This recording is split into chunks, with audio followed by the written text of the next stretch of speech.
Good evening, friends, and welcome to Sleepy Time Tales, a podcast aimed at helping you to get a good night's sleep. Do you find your mind plagued with the stresses of modern life, especially when the lights are out and you're trying to get a restful night? Does your spinning mind keep you awake? Follow my voice down the path towards a good night's rest.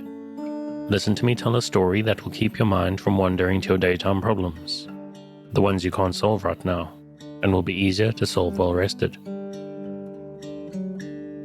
Listen to my voice and allow yourself to drift, following the twists and turns of the story, but slowly letting go and drifting into sleep.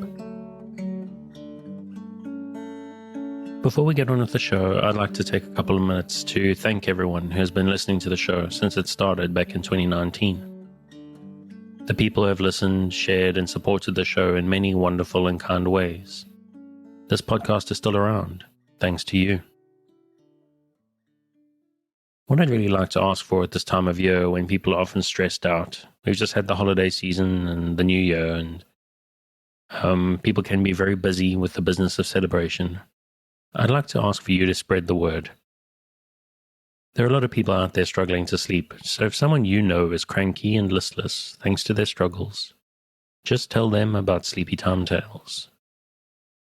If you tell people on social media, please make sure to tag me in at Sleepy Time Tales on Instagram or Twitter, so that I can see and I can thank you.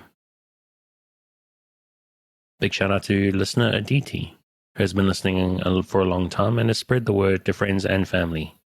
Thanks so much to you, Aditi, for listening and sharing. And of course, while listening is all the support I really can ask for, if you would like to support Sleepy Time Tales to help me keep it ad-free and going out to thousands of insomniacs, just like you, please consider supporting it on Patreon at patreon.com/sleepytimetales. This is a monthly support that not only helps me keep the lights on, but can also get you bonuses based on how much you contribute. And there are goal-based bonuses that go out to all listeners when we reach those goals. If monthly seems a big ask, then you can make once-off tips through buymeacoffee.com/sleepytimetales, or the tip jar on the website. There was a recent tip in the jar from Anastasia, who says they've tried several sleep podcasts, and this is the one that seems to work for them. Thanks very much, Anastasia, for your kind words and generosity. I've also got some merchandise up on a TeePublic store at the moment, where you can reach through the show notes or via the website at sleepytimetales.net. And I've also linked to the works from other creators as well, fun stuff that I think fits in with the sort of Sleepy Time Tales aesthetic that I can send a little bit of attention to. And last but not least, shout out to the music, which is Sweet Night and Friends by Kumiku.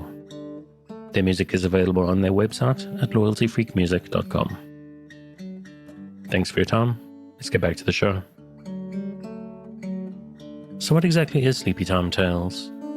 What is it for? What is this strange idea, this podcast that you're supposed to fall asleep to?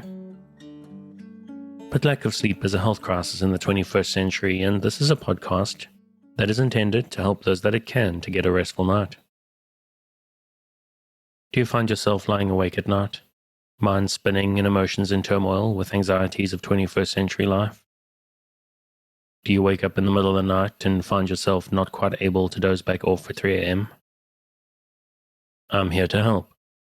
My name is Dave, and I'm your narrator, here to help you into a restful night. Now, the main idea behind Sleepy Time Tales is it's intended to be used as a distraction to what keeps you awake at night. Or maybe sometimes background noise, or even simply company. That's why I make these episodes quite long, so that I'm here for you without any pressure of the end coming. As far as I know, there's a couple of different ways to engage with the show. The primary idea is that it gives you something to focus on, a story or an event that lets you keep your mind on a specific point, to stop it from spinning out into stress and anxieties. To focus just enough not to resist the embrace of a night's sleep. But maybe you need something a little bit different. Some people just like something that goes in the background. Sometimes white noise, or the sound of the ocean, or wind in the trees, or maybe just some boring dude droning on. But whether you're listening or just letting it drone on in the background, the important thing is don't try force to sleep.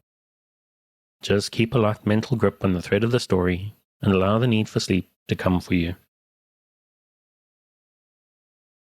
Now, I'm hoping that you're asleep before I get to the end of the episode, but it's important you don't feel pressurized. This may not work on your first night. It'll probably take a few nights for you to get used to listening to my voice. Maybe my accent is strange to you. Maybe one episode just isn't long enough. Or maybe your problem isn't going to sleep. Maybe your problem is waking up in the middle of the night. What I recommend, because it's what works for me, is to let the podcast run all night. Download a whole bunch of episodes, playlist them, enough to play all night, and let them go. This way, if the stream is still running and you find yourself awake at 3 a.m., you can just pop your earbuds in and allow yourself to go straight back to sleep again. Also, sometimes maybe you wake up before your alarm, 60 minutes or even as little as 30 minutes. You can do the same thing then. Just carry on listening, go right back to sleep again. And that may sound strange. What, after all, is the point of an extra 30 minutes of sleep in the context of a whole night? But I don't know what it is. When I've done this, I found that 30 minutes can be the best part of my night. And I've had people actually thank me for the suggestion. Because there's something deeply satisfying on a whole new level, allowing yourself to relax right before the alarm. And after all, that is the most important thing, relaxing. If you're new to the show and prone to late nights lying staring at the ceiling, this will probably seem strange to you. So just give it a chance. Because I'm here to work with you.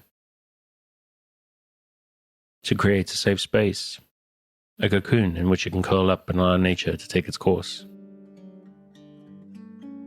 So if you're still with me, thank you for staying.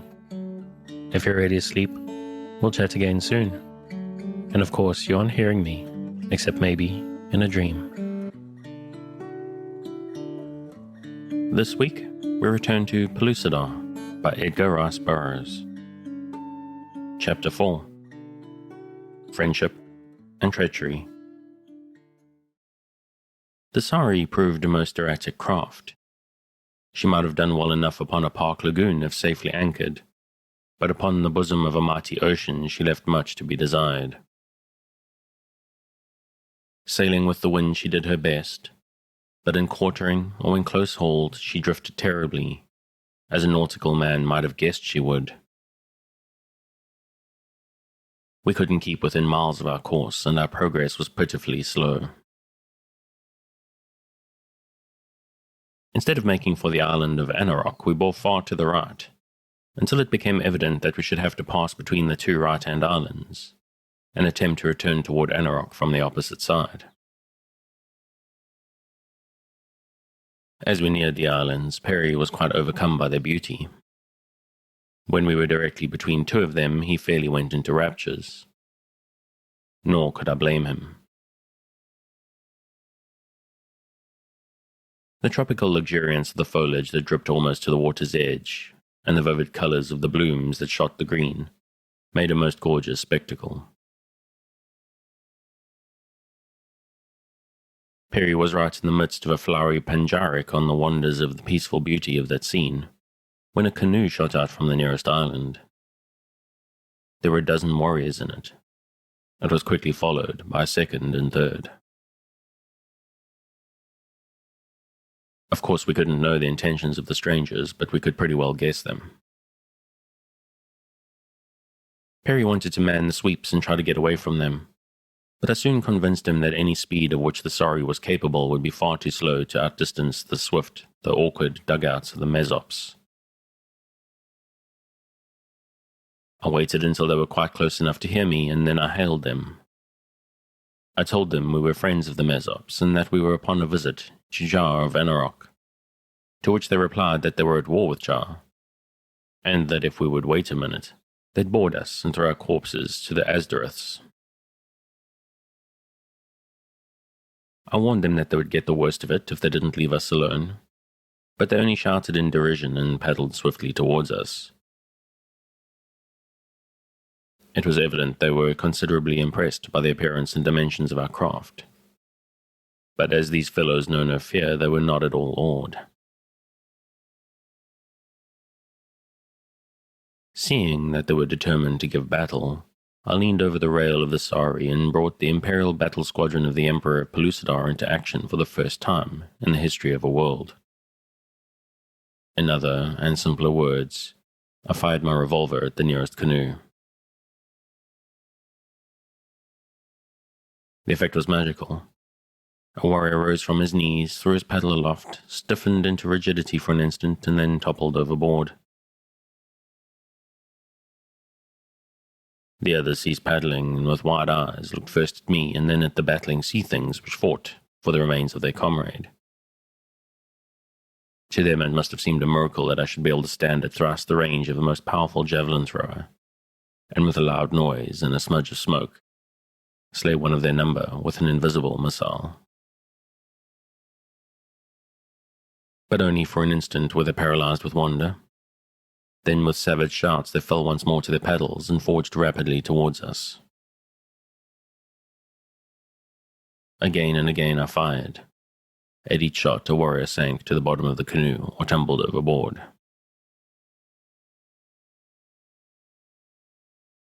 When the prow of the first craft touched the side of the Sari, it contained only dead and dying men. The other two dugouts were approaching rapidly, so I turned my attention toward them.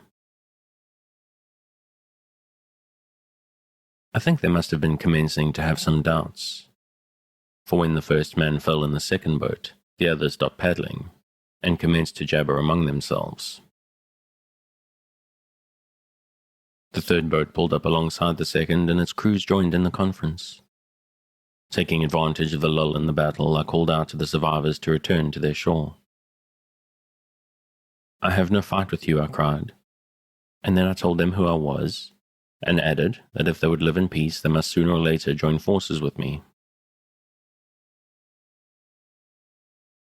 "Go back now to your people," I counseled them, "and tell them that you have seen David I, Emperor of the Federated Kingdoms of Pellucidar, and that single-handed he overcame you, just as he intends overcoming the Mahars and the Sagoths, and any other peoples of Pellucidar who threaten the peace and welfare of his empire." Slowly they turned the noses of their canoes towards land. It was evident that they were impressed, yet they were loath to give up without further contesting my claim to naval supremacy was also apparent, for some of their number seemed to be exhorting the others to a renewal of the conflict. However, at last they drew slowly away, and the Sari, which had not decreased her snail-like speed during this, her first engagement, continued upon her slow, uneven way.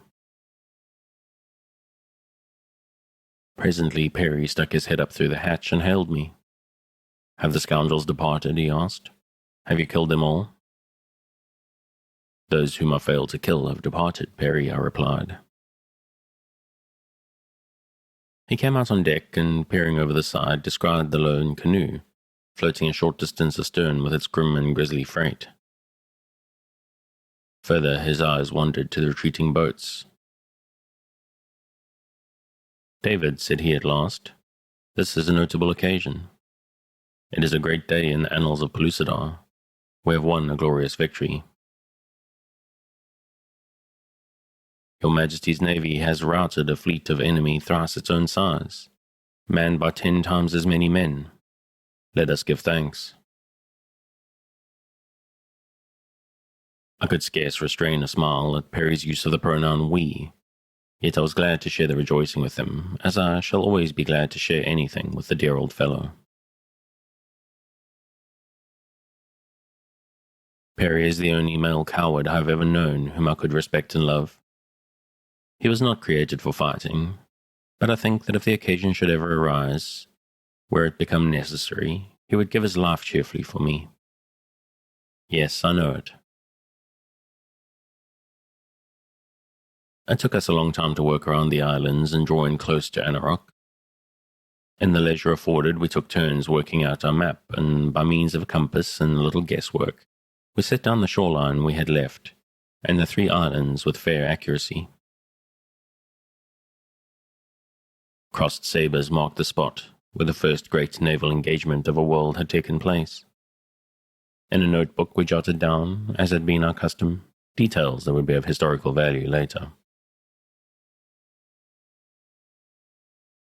Opposite Anarok we came to anchor quite close to shore. I knew from my previous experience with the tortuous trails of the island that I could never find my way inland to the hidden tree village of the Mesop chieftain, Jar. So we remained aboard the Sari, firing our express rifles at intervals to attract the attention of the natives. After some 10 shots had been fired at considerable intervals, a body of copper-colored warriors appeared upon the shore. They watched us for a moment, and then I hailed them, asking the whereabouts of my old friend Jar. They did not reply at once, but stood with their heads together in serious and animated discussion. Continually they turned their eyes toward our strange craft. It was evident that they were greatly puzzled by our appearance, as well as unable to explain the source of the loud noises that had attracted their attention to us. At last, one of the warriors addressed us. "Who are you to seek Jar?" he asked. "What would you of our chief?" "We are friends," I replied. "I'm David. Tell Jar that David, whose life he once saved from a Sithic, has come again to visit him. If you send out a canoe, we will come ashore. We cannot bring our great warship closer in." Again they talked for a considerable time. Then 2 of them entered a canoe that several dragged from its hiding place in the jungle, and paddled swiftly towards us. They were magnificent specimens of manhood. Perry had never seen a member of this race close to before. In fact, the dead men in the canoe we had left astern after the battle, and the survivors who were paddling rapidly towards their shore, were the first he had ever seen. He had been greatly impressed by their physical beauty, and the promise of superior intelligence which their well-shaped skulls gave. The 2 who now paddled out to receive us into their canoe with dignified courtesy.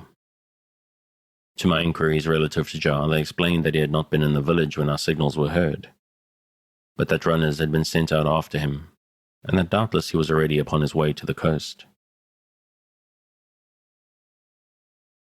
One of the men remembered me from the occasion of my former visit to the island.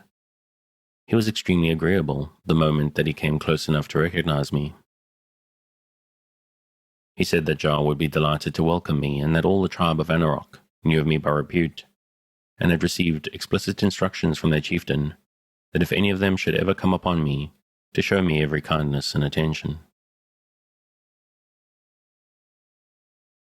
Upon shore we were received with equal honor. While we stood conversing with our bronze friends, a tall warrior leapt suddenly from the jungle. It was Jar. As his eyes fell upon me, his face lighted with pleasure. He came quickly forward to greet me after the manner of his tribe. Toward Perry he was equally hospitable. The old man fell in love with the savage giant as completely as had I. Jar conducted us along the maze-like trail to his strange village, where he gave over one of the tree houses for our exclusive use. Perry was much interested in the unique habitation, which resembled nothing so much as a huge wasp's nest built around the bole of a tree well above the ground. After we had eaten and rested, Jar came to see us with a number of his headmen. They listened attentively to my story, which included a narrative of the events leading to the formation of the Federated Kingdoms, the battle with the Mahars, my journey to the outer world, and my return to Pellucidar and search for Sari and my mate.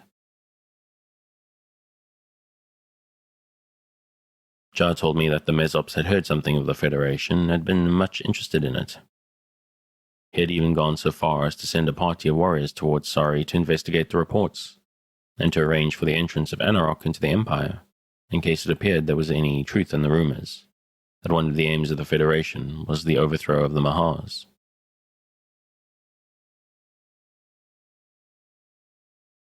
The delegation had met with a party of Sagoths. As there had been a truce between the Mahars and the Mesops for many generations, they camped with these warriors of the reptiles, from whom they learned that the Federation had gone to pieces. So the party returned to Anarok. When I showed Jar our map and explained its purpose to him, he was much interested. The location of Anarok, the mountain of the clouds, the river, and the strip of seacoast were all familiar to him. He quickly indicated the position of the inland sea and close beside it the city of Putra, where one of the powerful Mahar nations had its seat. He likewise showed us where Sari should be and carried his own coastline as far north and south as it was known to him. His additions to the map convinced us that Greenwich lay upon the verge of this same sea, and that it might be reached by water more easily than by arduous crossing of the mountains, or the dangerous approach through Putra, which lay almost directly in line between Anarok and Greenwich to the northwest.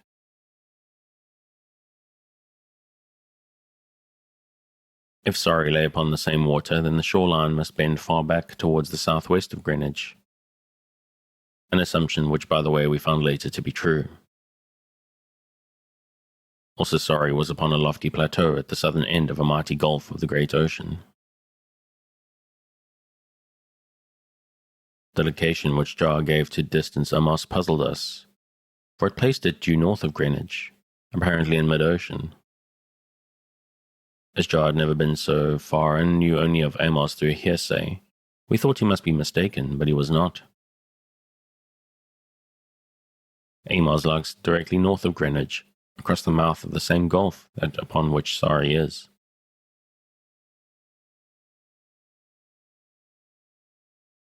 The sense of direction and location of these Pellucidarians is little short of uncanny, as I have had occasion to remark in the past. You may take one of them to the uttermost ends of the world, to places of which he has never even heard. Yet without sun or moon or stars to guide him, without map or compass, he will travel straight for home in the shortest direction.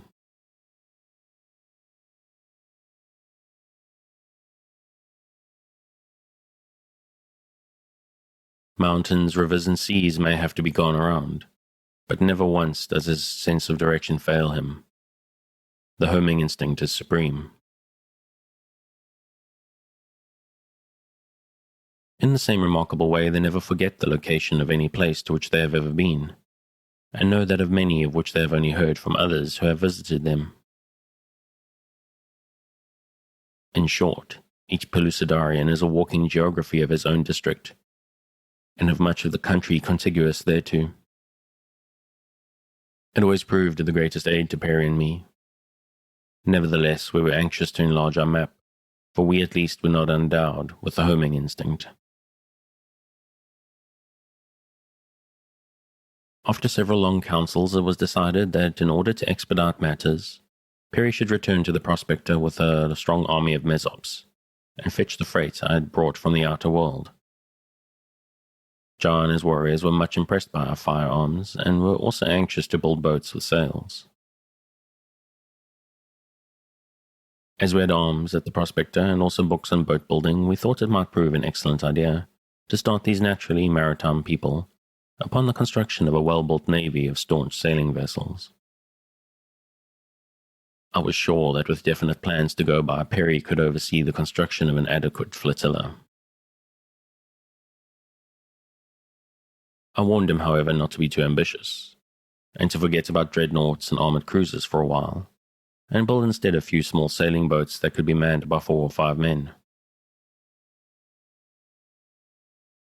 I was to proceed to Sari, and while prosecuting my search for Dion, attempt at the same time the rehabilitation of the Federation. Perry was going as far as possible by water, with the chances that the entire trip might be made in that manner, which proved to be the fact. With a couple of Mesops as companions, I started for Sari. In order to avoid crossing the principal range of the mountains of the clouds, we took a route that passed a little way south of Putra. We had eaten 4 times and slept once, and were, as my companions told me, not far from the great Mahar city, when we were suddenly confronted by a considerable band of Sagoths. They did not attack us, owing to the peace which exists between the Mahars and the Mezops, but I could see that they looked upon me with considerable suspicion. My friends told them I was a stranger from a remote country, and as we had previously planned against such a contingency, I pretended ignorance of the language which the human beings of Pellucidar employ in conversing with the guerrilla-like soldiery of the Mahars. I noticed, and not without misgivings, that the leader of the Sagoths eyed me with an expression that betokened partial recognition. I was sure that he had seen me before during the period of my incarceration in Putra, and that he was trying to recall my identity. It worried me not a little. I was extremely thankful when we bade them adieu and continued upon our journey. Several times during the next few marches I became acutely conscious of the sensation of being watched by unseen eyes. But I did not speak of my suspicions to my companions. Later I had reason to regret my reticence, for this is how it happened. We had killed an antelope, and after eating our full, I had lain down to sleep. The Pellucidarians, who seemed seldom, if ever, to require sleep, joined me in this instance, for we had had a very trying march along the northern foothills of the Mountains of the Clouds, and now with their bellies filled with meat, they seemed ready for slumber.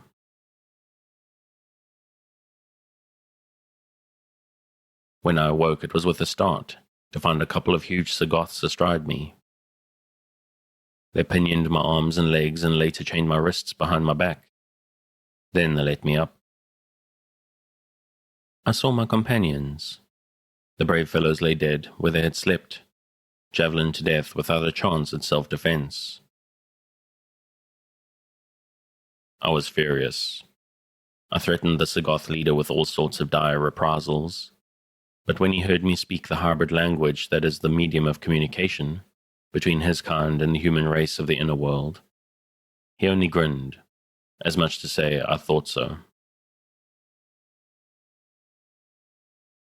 They had not taken my revolvers or ammunition away from me because they did not know what they were. But my heavy rifle I had lost. They simply left it where it had lain beside me. So low in the scale of intelligence are they that they had not sufficient interest in this strange object, even to fetch it along with them. I knew from the direction of our march that they were taking me to Putra. Once there, I did not need much of an imagination to picture what my fate would be. It was the arena in a wild thag or fierce turug for me. Unless the Mahars elected to take me to the pits. In that case, my end would be no more certain, though infinitely more horrible and painful. For in the pits I would be subjected to cruel vivisection. From what I had once seen of their methods in the pits of Putra, I knew them to be the opposite of merciful, whereas in the arena I should be quickly dispatched by some savage beast.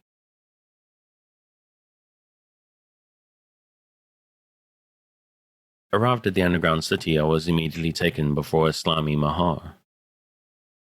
When the creature had received the report of the Sagoth, its cold eyes glistened with malice and hatred, as they were turned balefully upon me. I knew then that my identity had been guessed. With a show of excitement that I had never before seen evinced by a member of the dominant race of Pellucidar, the Mahar hustled me away, heavily guarded, through the main avenue of the city to one of the principal buildings. Here we were ushered into a great hall where presently many Mahars gathered. In utter silence they conversed, for they have no oral speech since they are without auditory nerves. Their method of communication Perry has likened to a projection of a sixth sense into a fourth dimension, where it becomes cognizable to their sixth sense of their audience. Be that as may, however, it was evident that I was the subject of discussion. and from the hateful looks bestowed upon me, not a particularly pleasant subject.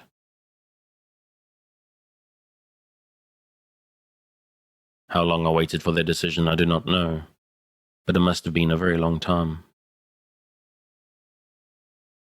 Finally, one of the Sagoths addressed me. He was acting as interpreter for his masters. The Mahars will spare your life, he said, and release you on one condition. And what is that condition? I asked, though I could guess its terms. That you return to them that which you stole from the Pitsaputra when you killed the 4 Mahars and escaped, he replied. I had thought that would be it. The great secret upon which depended the continuance of the Mahar race was safely hid where only Dian and I knew. I ventured to imagine they would have given me much more than my liberty to have it safely in their keeping again, but after that, what? Would they keep their promises? I doubted it. With the secrets of artificial propagation once more in their hands, the numbers would soon be made so as to overrun the world of Pellucidar, that there would be no hope for the eventual supremacy of the human race, for which I so devoutly hoped, for which I had consecrated my life, and for which I was not willingly to give my life. Yes. In the moment, as I stood before the heartless tribunal, I felt that my life would be a very little thing to give, could it save to the human race of Pellucidar the chance to come into its own, by ensuring the eventual extinction of the hated, powerful Mahars. Come, exclaimed the Sagoth. The mighty Mahars await your reply. You may say to them, I answered, that I shall not tell them where the great secret is hid.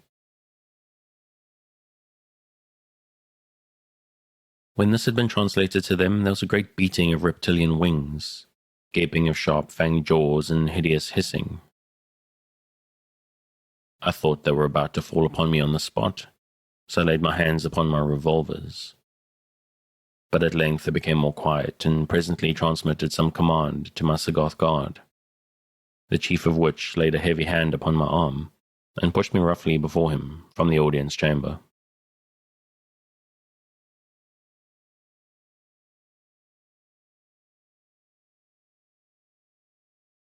They took me to the pits where I lay carefully guarded.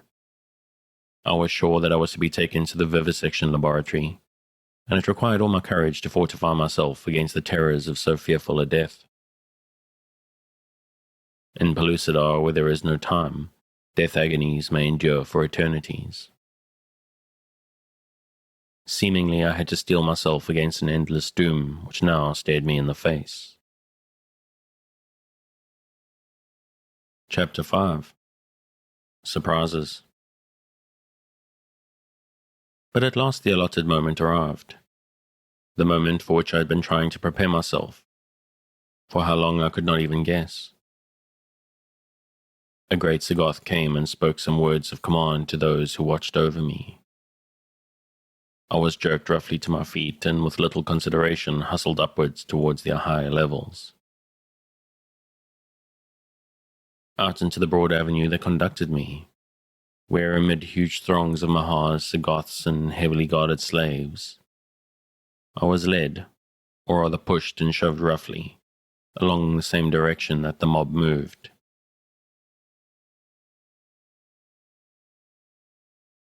I had seen such a concourse of people once before in the buried city of Putra. I guessed, and rightly, that we were bound for the great arena where slaves who are condemned to death meet their end. Into the vast amphitheatre they took me, stationing me at the extreme end of the arena. The queen came with her slimy, sickening retinue. The seats were filled. The show was about to commence.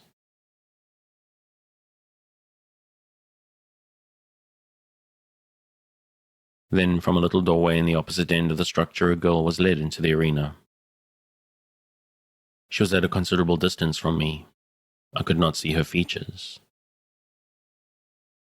I wondered what fate awaited this other poor victim and myself, and why they had chosen to have us die together. My own fate, or rather my thought of it, was submerged in the natural pity I felt for this lone girl, doomed to die horribly beneath the cold, cruel eyes of her awful captors. Of what crime could she be guilty that she must expiate it in a dreaded arena?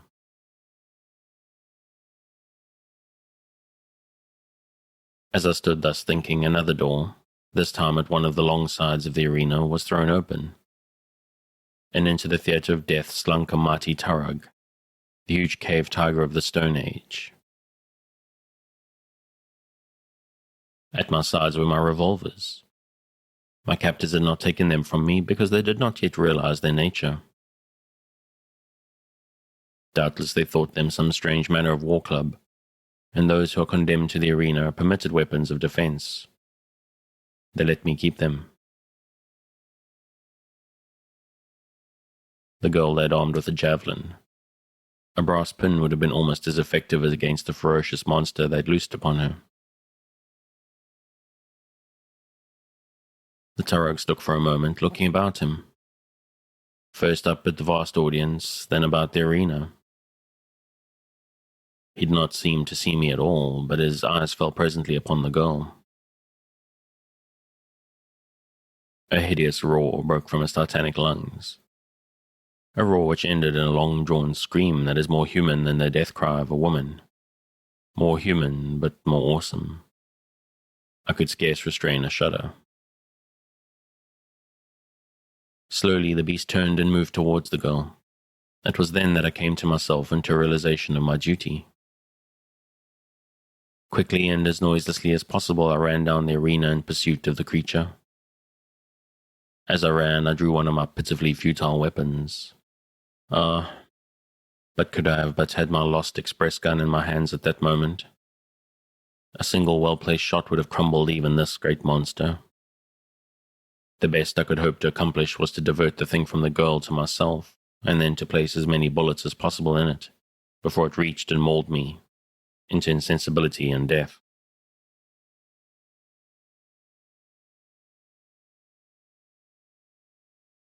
There's a certain unwritten law of the arena that vouchsafes freedom and immunity to the victor, be he beast or human being, both of whom, by the way, are all the same to the Mahar. That is, they were accustomed to look upon man as a lower animal before Perry and I broke through the Pellucidarian crust. But I imagine they were beginning to alter their views a trifle, and to realize that in the Gilak, their word for human being, they had a highly organized, reasoned being to contend with. Be that as it may, the chances were that the Turug alone would profit by the law of the arena. A few more of his long strides, a prodigious leap, and he would be upon the girl. I raised a revolver and fired.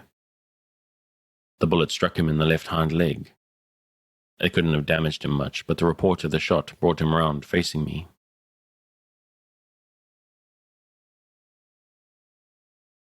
I think the snarling visage of a huge, enraged, saber-toothed tiger is one of the most terrible sights in the world, especially if he be snarling at you, and there be nothing between the two of you but bare sand. Even as he faced me, a little cry from the girl carried my eyes beyond the brute to her face. Hers was fastened upon me with an expression of incredulity that baffles description. There was both hope and horror in them too. "Diane," I cried. "My heavens, Diane." I saw her lips form the name David, as with raised javelin she rushed forward upon the Turug. She was a tigress then, female defending her loved one. Before she could reach the beast with her puny weapon, I fired again at the point where the Turug's neck met his left shoulder. If I could get a bullet through there, it might reach his heart. The bullet didn't reach his heart, but it stopped him for an instant.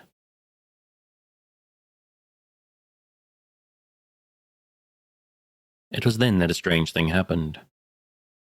I heard a great hissing from the stands occupied by the Mahars, and as I glanced towards them, I saw 3 mighty Thiptars, the winged dragons that guard the queen, or as Perry calls them, pterodactyls, rise swiftly from their rocks and dart lightning-like towards the center of the arena.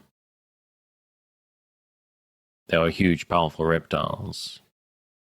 One of them, with the advantage which his wings might give him, would easily be a match for a cave bear or a tarag. These three, to my consternation, swooped down upon the tarag as he was gathering himself for a final charge upon me. They buried their talons in his back and lifted him bodily from the arena as if he had been a chicken in the clutches of a hawk. What could it mean? I was baffled for an explanation, but with the tarag gone, I lost no time in hastening to Dion's side. With a little cry of delight, she threw herself into my arms. So lost were we in the ecstasy of reunion that neither of us, to this day, can tell what became of the tarag. The first thing we were aware of was the presence of a body of Sagoths about us. Gruffly, they commanded us to follow them. They led us from the arena and back through the streets of Putra to the audience chamber in which I had been tried and sentenced. Here we found ourselves facing the same cold, cruel tribunal. Again, a Sagoth acted as an interpreter. He explained that our lives had been spared because at the last moment, Tul Alsa had returned to Putra, and seeing me in the arena had prevailed upon the queen to spare my life. Who is Tul Alsa? I asked. A Mahar, whose male ancestor was, ages ago, the last of the male rulers among the Mahars, he replied. Why should she wish to have my life spared? He shrugged his shoulders and then repeated my question to the Mahar spokesman. When the latter had explained in the strange sign language that passes for speech between the Mahars and their fighting men, the Sagoth turned again to me. For a long time you had Tul Alsa in your power, he explained. You might easily have killed her or abandoned her in a strange world, but you did neither. You did not harm her, and you brought her back with you to Pellucidar and set her free to return to Putra. This is your reward.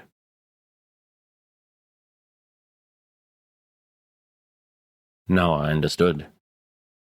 The Mahar who had been my involuntary companion upon my return to the outer world was Tul Alsa. This was the first time that I had learned the lady's name. I thanked fate that I had not left her upon the sands of the Sahara or put a bullet in her as I had been tempted to do. I was surprised to discover that gratitude was a characteristic of the dominant race of Pellucidar. I could never think of them as aught but cold-blooded, brainless reptiles.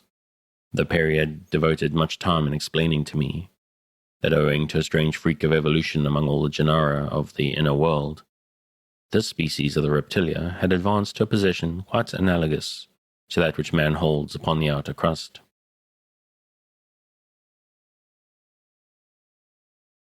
He had often told me that there was every reason to believe from their writings, which he had learned to read while we were incarcerated in Putra, that they were a just race, and that in certain branches of science and arts they were quite well advanced, especially in genetics and metaphysics, engineering and architecture.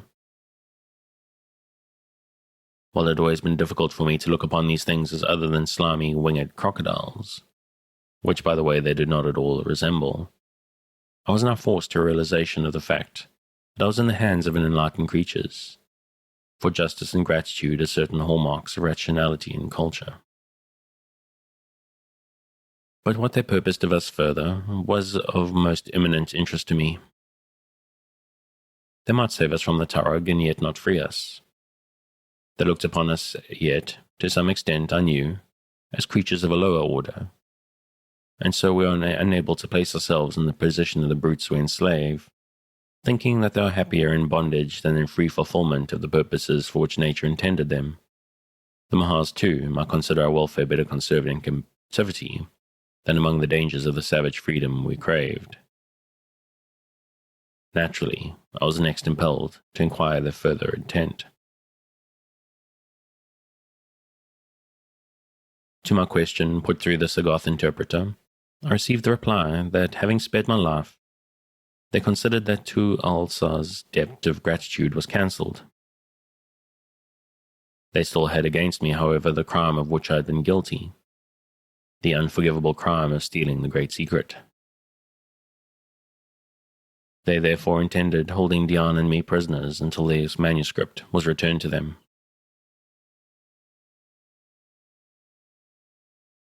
They would, they said, send an escort of Sagoths with me to fetch the precious document from its hiding place, keeping Diane at Putra as a hostage and releasing us both the moment that the document was safely restored to their queen.